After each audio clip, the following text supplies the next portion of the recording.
All right, welcome back. It is the Vegas Take. Sharp and Shapiro. Chris Wynn in studio as our guest today. And a reminder, tomorrow on the show, Ron Futrell going to be joining us in studio. And one of the youngest and brightest attorneys in town, the Van Law Firm, Sandy Van, will be joining us in studio as well. Plenty of questions for her. So we talk a lot of UNLV hoops on this show, okay? A ton of UNLV hoops. And the last three games, UNLV's been blown out. 16, 17 points, I believe, in all three games. And the guy we have with us on the line right now, I respect very much. There's a lot of people in the media here that I think drink the Kool-Aid and they don't do their job. Mark Anderson is certainly not one of those guys. He does a fantastic job. He asks the honest questions, and that's why we wanted him on today. Mark, I appreciate you taking some time to join us. How are you? I'm doing well, Brian. I appreciate you saying that. Yep. That means a lot, especially for a journalist here. Yeah, well, it's the truth, Mark. And the reason why we wanted you to have you on today, not because of your knowledge of UNLV hoops, but also because you had an article that came out today, and you actually got in touch with Francois, and you asked her a question that I think is not the easiest question to ask, right? But you asked her, what? Basically, I'm paraphrasing here, you can tell us, but what's the deal with Marvin Menzies? Should he be worried about his job security, right? Tell us about that. Yeah, I actually reached out to her yesterday to tell her what I was working on, and so she told me that she would get back with me today, and she did, really early, in fact. She didn't waste any time, so I appreciated that, and so she gave me the statement, and she said what I pretty much expected her to say, which is they would, evaluate after the season, because that was essentially what she'd say when we'd ask her about Tony Sanchez. So, that's what most ADs say. They don't, especially during the season, they don't want to commit to anything yet. They want to keep their options open. So. And I understand that, but I think it's a fair question that you asked, Mark. Here's the thing that she said that, I don't know, it kind of raises my eyebrows, just weird. She responds by saying, quote, the program is doing some very good things academically and in the community. And it's sad that maybe some people don't really care about that, but if the fans cared about that, they'd be showing up to games, right? Yeah, no, people want to see the team win. Yeah, right, absolutely. Right. So I don't want to compare this to the Dave Rice situation, but when Dave Rice was let go, he had lost, I believe 3 or 4 conference games in a row, and these were games where he was getting slaughtered. Marvin Menzies, he's just not in these games. The UNLV basketball team, they're not in these games. This is the third game in a row they've been blown out, Mark, right? I mean, so what's going on here? Yeah, it was the first 6 games of the conference play were, against the lower tier teams, and UNLV went 5-1, and so you always, although you have to give them credit for winning games that you're supposed to win, because UNLV teams in football and basketball don't always do that. Right. But still, you knew with the stretch coming up that's when they were going to be tested, and that's when it was going to be clear what kind of team this has. And then, of course, they go in at San Diego State against UNR, and then at Utah State they lost each game by 17 points. So, and it wasn't just that they lost by 17; they just weren't in any of those games. Right. Exactly. And that was the problem. And so, after Saturday's game at Utah State, I knew at some point I was going to have to ask about Menzies' job status, but it just seemed after that game that was the time to do it, because enough people are asking about it. Let me ask you, sorry to interrupt, but I wanted to ask you, as a journalist, you've been doing this for such a long time, and you do a great job. I want to bring up a couple quotes that Marvin Menzies has said after games, and I'll even start as early as the Valpo game when they lost. And you're there. He's looking in front of the media, and he says, guys, look, it could have been worse. What did we lose by? 6 or 7 points? After the Air Force loss, he says that the crowd noise was a factor, okay? And this is what really bothered me, and I don't know if it bothers others, but they lose to Nevada. They got smoked. They were down 22 at the half, and I think they outscored Nevada by 5 points. You have Amari Hardy that says, well, we outscored them by 5, or it should have been 8 if not for that last-second shot that Caleb hit. And then Menzies comes in there, and he called it a small victory. That is the word he used in the second half. My problem is, and Mark, you tell me how you feel about this, I don't like those type of comments. To me, that sounds like excuses. Just say you flat out got killed and you need to improve in these areas. Don't talk about crowd noise. Don't say it could be worse. Don't say how young your team is. And don't say it's a moral victory when you get blown out by Nevada and you were never in the game at home.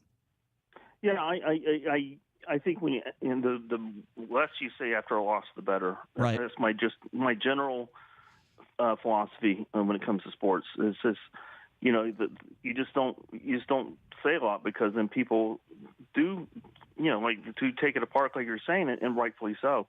And I had a real big problem after the Nevada game, because the Wolfpack was up by such a substantial margin at halftime that they were basically decided they were going to spend the second half running clock. Exactly. Yeah. So they did. If they had come out in the second half the way they did the first half, it wouldn't have been a 17-point game. Yeah, they had 2 guys in foul trouble. Thurman had 4 fouls, and so did Trey Porter. It's a good point. Yeah, and UNLV that's a very good point. Yeah, and probably because those guys were in foul trouble, they thought if they limit possessions, they're going to get out there with a win anyway. If they limit possessions, then you don't have to worry about going too deep into the bench. Mm-hmm. And so, yeah, it just seemed like they just cared about the first 30 minutes or 20 minutes of that game, and the second 20 minutes they just kind of wanted to get out of there. I'm going to cut to the chase, Mark. Okay, and I'm going to say this, and you can tell me if you agree or not. First of all, I've heard for this from a lot of people that Francois is looking for a job elsewhere. Don't know if that's 100% or not, but I don't think she's going to be here next year. I'll tell you somebody else that I don't think is going to be here next year. His name is Marvin Menzies. I just don't see him being the right guy for the job. Do I think he's a horrible coach? Do I think he can't be successful somewhere else? No. I think if he went back to the WAC, he probably would win conference championships, and he probably would be successful. I just don't think he's the right guy for this job, Mark, and that's just my opinion. I'm a talk show host. You know, I have to share my opinions, and that's just how I feel. And I think there are other journalists, not you, but other journalists in town who I've talked about who I think are biased and think Menzies is doing a fantastic job. If you listen to them, they'll think they should give him a 2 or 3 year contract extension. I just call it as it is, man. Yeah, I mean, as a beat writer, I don't really like to make predictions about who will and will not be here, but just for I understand. Yep. I will say this: if they don't show improvement by the end of the season, he's in deep trouble. Yeah. And I don't see him coming back to that point. But if they happen to make a run at the end, if they happen to get hot, and maybe win a couple games in the tournament, who knows? Maybe that changes things. Well, let me ask you this, Mark: how are they going to do that? Justin's out. Dembele's out, Mbake's hurt, Tabwe's hurt. I mean, I don't think they have the horses right now to do it. And honestly, if you watch that Nevada game in the second half, the shots that they made, those weren't good shots. They were just kind of they threw up 3-pointers and they happened to go in. The offense has absolutely no rhythm, and they look terrible defensively. Yeah, no, I think it's an uphill climb. I'm not going to argue with you on that. Things going to have to change drastically for them to do anything. I'm just saying if that scenario happens to play out. Sure. No, but yeah, I think they play at Boise on Wednesday, and you would think they should be in that game, but that's been a tough place for them to play, and I think Boise State's had enough stretches here and there, almost beating Nevada. That's just gonna be a tough game for UNLV, and then they come and then they come back and play Fresno on Saturday, and that's a tough. This is a tough week for them. Don't you think next Saturday could be monstrous as well, too, Mark, given that, look, they're going to need to win one of these games against a quality Mountain West team at home to kind of get things jump-started, as they go down the stretch here and towards the Mountain West tournament. You're going to have to win a game like that against a Fresno State, right, at home to kind of build that confidence that they need. I think so, too. I mean, I think the Boise game Wednesday night's big. Mm-hmm. I really do. I mean, Boise's a team they can beat. They are. Obviously, they won't be the favorites going in that game, but that's a team they can beat. And if they can win that game, that would be huge for them. And I think that could give them something going, some momentum going forward. But that's the type of game they need to win. I mean, beating San Jose State doesn't really mean anything. You got to start beating some of these upper level teams. And I know that they're trying to keep the eye on the bigger picture, beyond this season. But it's they got to win right now, and to show some real progress in this program. It's not all about playing for the future. They got to start winning some games now. And you're right. I think they have a shot against Boise. Boise isn't overly athletic, especially at guard. So I think Hardy will have a big game there, and they're not very deep. But Fresno State at home, they're big, they're deep, and they play inside and out. Those are things that UNLV just doesn't do when they are And not. Hudson is a hell of a coach. Hudson's a great coach. I think that they may have a shot against Boise. They probably lose a game, but I think they're going to play them tough. But I think Fresno's going to beat them by 10+. I mean, I said, Mark, before they played San Diego State, I said in this Knicks 5-game stretch, I said best case scenario they go 1-4. And I'm sticking by that. I think they go 1-4. I think maybe they win one of these next 2 games, but I just don't think that's good enough. Mark, I mean this sincerely, my man. You asking Francois that question, I think, is not an easy thing for a journalist like you to do. I appreciate the fact that you did that, and always appreciate it when you take some time to join us.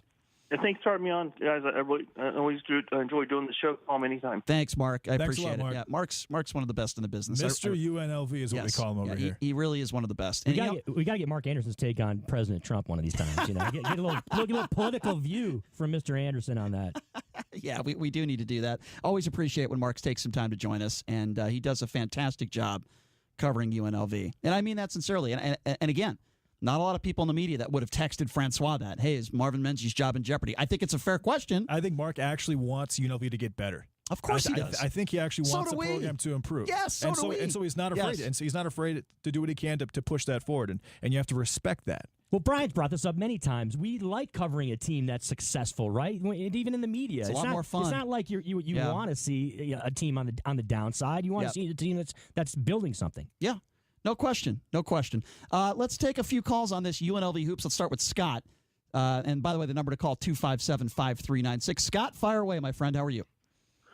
Good. I guess as just a basketball fan, guys, a college basketball fan, the only thing I really want from UNLV basketball is, and I guess I'll just turn the question over to you, is what do you think UNLV basketball does well? Like, Lon Kruger, his teams were great. Transition defense and half-court teams. Sure. Lon Kruger had an identity, and it was great defense and rebounding, and that's why they were all in games, Scott. Right. But, I mean, UNLV basketball, I've never seen them get score out and out-of-bounds play even. You're absolutely right. UNR, Scott, you're right. I went and watched them play against UNR. Scott, let me answer your question by saying this. One word, coaching. Dave Rice, not a good head coach. Bad head coach. Marvin Menzies, not the right guy for the job here. I don't see Marvin Menzies as an X's and O's guy. And I think that's the problem. Lon Kruger is like night and day compared to these last two coaches that we have or might be had soon enough if Menzies doesn't get these guys playing better, Scott. But anybody, Brian, anybody can hire. Those assistants make $180,000 a year. You they can do. Hire somebody to You're go right. run to put in half-court offensive sets. That is a very $180,000 a year. That is a very, very good point. You know, one of those guys we had, Scott. You remember him? He's coaching Fresno State right now. That would be Mr. Hudson, Coach Hudson. Right. He didn't like working for Dave Rice, and I heard a story once, allegedly, that Dave Rice locked him out of the coach's room, okay? He left here after a year. He went back to San Diego State, and guess where he's now? He's successful as a head basketball coach. You're right. I thought we had some pretty good assistant coaches in Ryan Miller and Todd Simon. Todd Simon is doing a great job over there at Southern Utah, and Ryan Miller is now an assistant coach at TCU. The problem is, even if you, Scott, and this is just my opinion, even if you have a great assistant coaching staff, you are who your head coach is. And if your head coach is going to make excuses after games, you could run all the best stuff. But if they're not executing and your head coach is making excuses like what we just said, Scott, they're down 22 against Nevada, and then they end up losing the game by 17, and Marvin Menzies goes in there after the game and says to the media, guys, we're all for small moral victories. I guarantee if we had another guy who's available, like a Larry Eustace or somebody like that, or Rick Pitino, I don't know if we're going to get Rick Pitino, they don't make excuses, Scott, after a loss. And whatever with Marvin saying, because that's who Marvin is, but when Amari Hardy, a sophomore, and the leader of this team right now says, oh, by the way, we would have won the second half by, 8 points, and we still won by 5. That's insane. That means that his coach is rubbing off on him. He's only a sophomore. Yeah, it's stupid. He has a lot of time left. One last thing. Sure, go ahead, Scott. And maybe you can address the last 10 minutes of your show. Realistically, though, if you can come up with 3 guys, because they've never hired Stacy, they're never going to hire. Hold on. I got to pull back there, Scott. Larry's a friend of mine. Why would they never hire Larry Eustace? Explain that. Because he's a retread. I can name all 5 schools. When I was I can't say where I played, but he was coaching at Utah State. I remember. And he's had. You got to have references. Like, did it end good? Hold on. I'm going to give you references. Hold on. I'm going to give you. Okay, first of all, right now, if he wanted Jay Wright, Tom Izzo, Buzz, and any of the top 10 coaches in the country to call up Francois to put in a recommendation, if that's what you're asking for, he would get that. What about the president of Colorado State and the AD? Yes, that's a very good question. The president of Colorado State would support Larry Eustace. Now, the AD over there is a complete nimrod. Okay, listen, Scott. I'm friends with Larry Eustace, okay? I just saw him. I just had breakfast with him. Scott, I promise you that this is probably the best source you're going to get outside of Larry Eustace. Scott, I just had breakfast. I can say that confidently. I just had breakfast. Never hire him, Brian. Let's just be. You're wrong. Scott, first of all, do you know who Larry Eustace's agent is or manager? Do you have any idea? No, I don't. Okay, well, let me give you. Tony Sanchez's agent is the agent for Larry Eustace, number 1. Number 2, he's one of the all-time winningest coaches in college basketball. Number 3. No, he's not. He's number 60. He's number 60 on the list. That's pretty damn good. At Iowa State because he was drinking beer with 17-year-olds. Scott, that was 15 years ago. That's also a true statement. Okay? That was 15 years ago. He hasn't had a beer in 15 years. He clearly likes to party. Number 3. JD, Scott poked the bear. Yeah, Scott. He did. Scott, Didn't he? do you know what Larry Eustace was fired for? Yeah, you don't go from Iowa State down to Southern Miss and then Colorado State and end up at UNLV. Because he made a mistake. He was offered the UNLV job over 10 years ago, and he didn't take it. I bet you didn't know that. With all due respect, Scott, I know a lot about Larry that you don't know, and he's a good man, number one. He's not perfect. He's made some mistakes. He was just the Mountain West Conference Coach of the Year. You know why he got fired? It wasn't for throwing a Diet Coke can against a wall. It wasn't for using the F word or calling the C word to some players. He got fired because he had a bad year. His best player got hurt, and the athletic director is a complete moron. He was hanging out with the president of Colorado State, okay, not that long ago. And the president of Colorado State said he would give him a letter of recommendation. Scott, you're entitled to your opinion, my man, but I just think you're wrong on all your opinions when it comes to Larry. Okay, so Scott, but you had other names, too, that you're about ready to say, right? Yeah. Stacy was the first one, right? Okay, well, how about this? I'll find you. I'll give you $50 if they hire you, Larry Eustace. I'll just show up and give him $50. But you also claim Rex Walters would be a good fit. I didn't say that, Scott. I never said that. How many winning seasons? Scott, when did I say Rex Walters would be a good fit at UNLV? Scott, I never said that. We've never said that, Scott. Scott, with all due respect, I never said that. No, now hold on. You did say that Rex Walters could do better than Marvin Menzies. Did you say that? I don't remember ever saying that. I think what I did say. I do actually agree with that, though. I would agree with that too. I don't think you can do worse, Scott. But I don't think that's a compliment. So thank you for using Inception and putting that thought into my mind. Scott, here's where you're confused. 27 games. Okay, Scott. He lost? Scott, I know he had a bad. I agree. He had a bad deal at San Francisco. But here's my opinion. Marvin Menzies. Bad deal.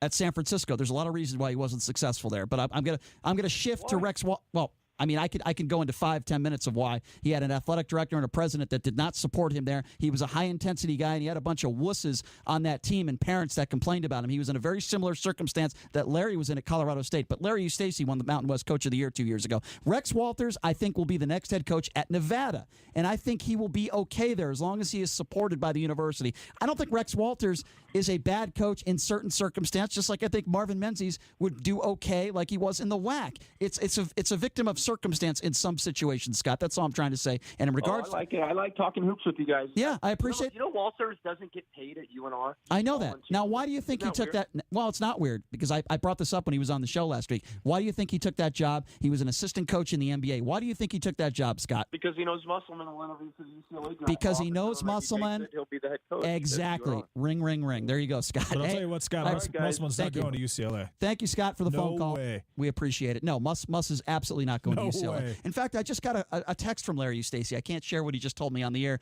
but it is some interesting information, okay? That's all I will say. Let's go to Fernando. Fernando, thanks for calling into the Vegas Take. How are you? What's up, Fernando? I'm pretty good, guys. Hey, in the next 2 years, let's say UNLV goes 14-16 or 15-15. You know, in my opinion, if this season continues, it's time to go to a different conference. Go to the Big Sky, try to win. Go to the WAC, try to win. So the UNLV administration and regents going to have to make a decision. Fernando, okay? how about this? How about they win and they go to the Pac-12 where they should be? Yeah, that's what should. Well, they might do what Colorado did.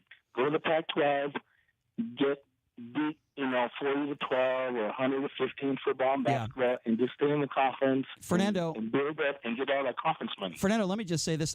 It's not that I disagree with you. That might happen, but priority number one is they need to get a coach that is capable of getting this team to win basketball games. Then let's worry about what conference they're in. That's my point there.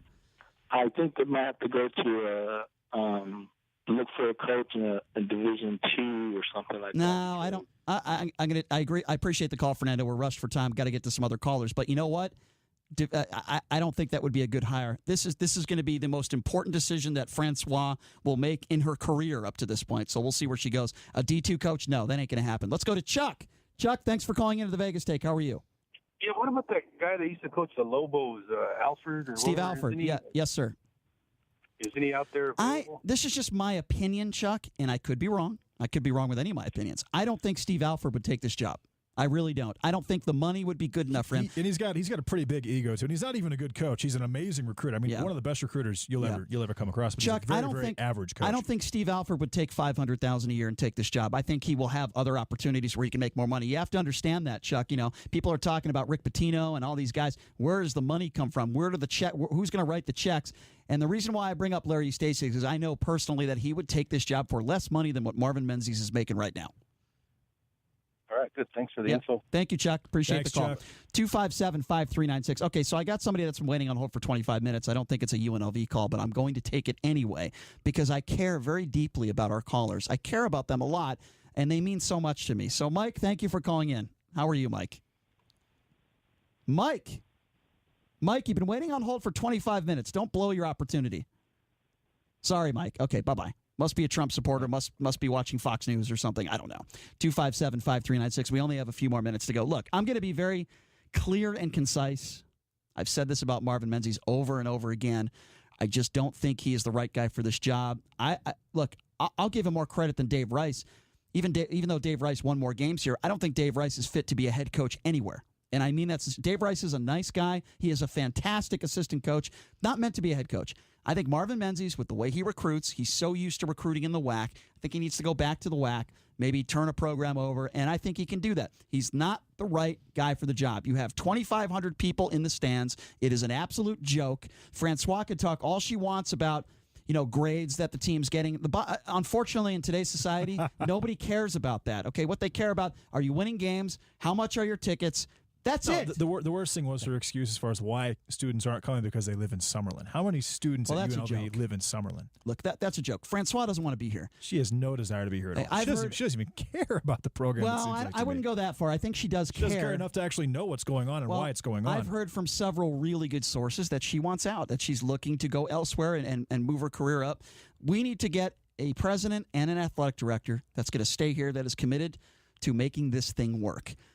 The football program's in a lot of trouble regardless. I like Tony Sanchez, but if he doesn't get to a bowl game next year, which I think he will, but if he doesn't get to a bowl game next year, he has to go, period. And if I told him that, I know he would agree with it. If he stays healthy, if his team stays healthy and Rodgers doesn't get hurt, they're going to win 8 games, minimum. I hope so. And a quick take on Marvin Menzies. Look, we all talk about the first year as a wash. We are now in year 3, guys, okay? And that is not a statement and an excuse that we can use. We can't use it anymore. Right. We have to start evaluating this team in the moment as they are right now. And this team is getting worse. It's not getting any better. Nothing is getting better. This is the argument I hear as well. Like you look at Villanova. Villanova who'd they lose to at the beginning of the year? They lost to somebody by 6 points. They were a very, very average team. Jay Wright's off the top of my head, I can't remember. The point is, Jay Wright's done a great job, and the team has won their better. last 10 games, 5 of which were against top 25 opponents. Because he is an outstanding coach, and his teams, he leverages his players, and his teams get better constantly. I get into this with Brian Salmon over there at Channel 3 all the time. All the time I get into it with him, and he thinks that you need to give Menzies another year. I said, he says how young this team was, and year 1's a wash. Okay, that's fine. In year 1, if that team finishes last, let's forget about where they finished. Let's forget about wins and losses. The question I ask is he getting the maximum of the talent he has, and is the team getting better from the start of the year to the end of the year? The answer is no, not only for year 1, but for year 2. The team last year got worse from the start of the year to the end of the year. And that is the point I always bring up. Now, right now, where this team is at, I don't know, man. I think they're going to finish right in the middle of the pack in arguably one of the worst conferences in the country. You take away Nevada, this is the worst conference in the country. Nevada is a very good basketball team. The conference that has the worst team in the country is probably the worst conference in the country, and San Jose State has to be the worst team in the country. I can't even believe that's a Division I basketball team. Wyoming is just atrocious. They look like their uniforms. They make me want to throw up. It's just horrible, man. I don't know if those uniforms glow in the dark. San Jose State has lost 2 second halves by more than 40 points. It's so bad. Second halves by more than 40 points. Colorado State lost by 40 to Nevada, and I go on their page because I think they play Nevada tomorrow at home, and they're all excited about the game. And I put on their Twitter page because I can't stand that university. I put on their Twitter page, if you guys lose by 39, it's a moral victory. How about Scott though triggering Brian Shapiro there? I thought Brian Shapiro was going to have a heart attack once he brought up the Larry Stacy and the UNLV situation. He just asked the wrong guy. We only got a couple more seconds to go, but I just had breakfast with Larry Stacy yesterday, actually. So he was a little off, but that's fine. He's a fan. That's his opinion, and I'm not angry at the guy. But look, I just had breakfast with the guy, and we talk every day, and he's completely wrong with just about everything he said about him. Anyway, Chris Wynn, we got to get going. Thank you so much for coming in. JD will join all you guys tomorrow, same time, same place. The legend himself, Ken Thompson, up next. You're listening to the Vegas Take. Ken Thompson coming up next, everybody. Have a great night.